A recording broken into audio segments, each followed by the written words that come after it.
পর ময়েই দেবরাজ ইন্দ্র প্রকৃতির সমস্ত রূপ লাবণ্য অঙ্গলিত করি বুধটাই নিজ ভাবের দর্শন করা এই অমরাবতী পুকুরে কেবল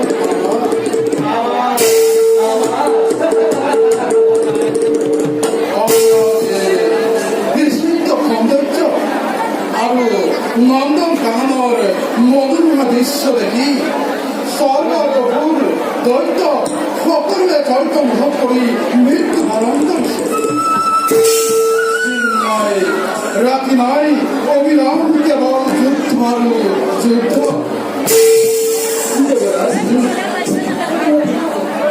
কেৱল বহুৰ বিশাল সংসাৰৰ ৰক্ষা কৰে আৰু দুষ্ট নিধনৰ কাৰণে কোনো অমৰাৱতীৰ সৃষ্টি দেৱৰাজ পাপীৰ শিক্ষাদান নকৰাই এই দেৱতাৰ কাম গতিকে দেৱৰাজ পাপীৰ অত্যাচাৰী কোনোকালে সমাধান নহ'ব আৰু এয়াতো ভগৱানৰে কাম্য দেৱৰাজ অমৰাৱতীৰ সকলো প্ৰজাই আছেনে দেৱৰাজ চিন্তা নকৰিব সকলো প্ৰজাই সুখেৰে কাৰ্যকৰণ কৰিছে হল হয় তোমার বাক্য কতবার দৈত্য জানবার ফলত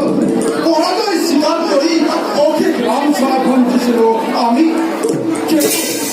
তোমার অকৃত্রিম সাহস আৰু মৰম চেনেহৰ বাবে আমি আনন্দৰে বাস কৰোঁ দেৱৰাজ সকলোৰে ৰূপ লালসাৰ সম্পদ হ'ল এই অমৰাৱতী গতিকে যুদ্ধ আমাৰ চিৰণ কৰি পৰিচয় মধ্যৰ ঘৰ কথা সামান্য মনৰ পুত্ৰ দস্যু ৰক্ষা কৰে ব্ৰাহ্মণ বালক নৰা নাৰী সকলোকে হত্যা কৰি মহাপাপত আৰু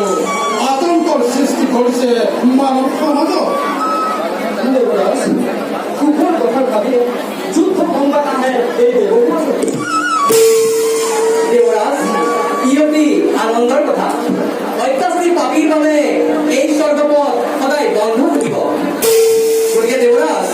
অত্যাচাৰী পাপীক শত্ৰু জ্ঞান নকৰি মিত্ৰ জ্ঞান কৰাহে উচিত দুষ্ট পাপীক এই স্বৰ্গপথ জ্ঞান নহ'ব পাপী সকল কাৰণতে পাপেৰ দেৱৰাজ দেৱৰাজ আৰু এটা কথা শুনা দেৱৰাজ মথুৰা ৰজা দুষ্ট মনুষ্যে প্ৰজাৰ মাজত নিজকে প্ৰচাৰ কৰিছে ঘৰটা ঘৰটা গতিকে তোমালোক সাৱধানে থাকিবা ভাল দেৱৰাজ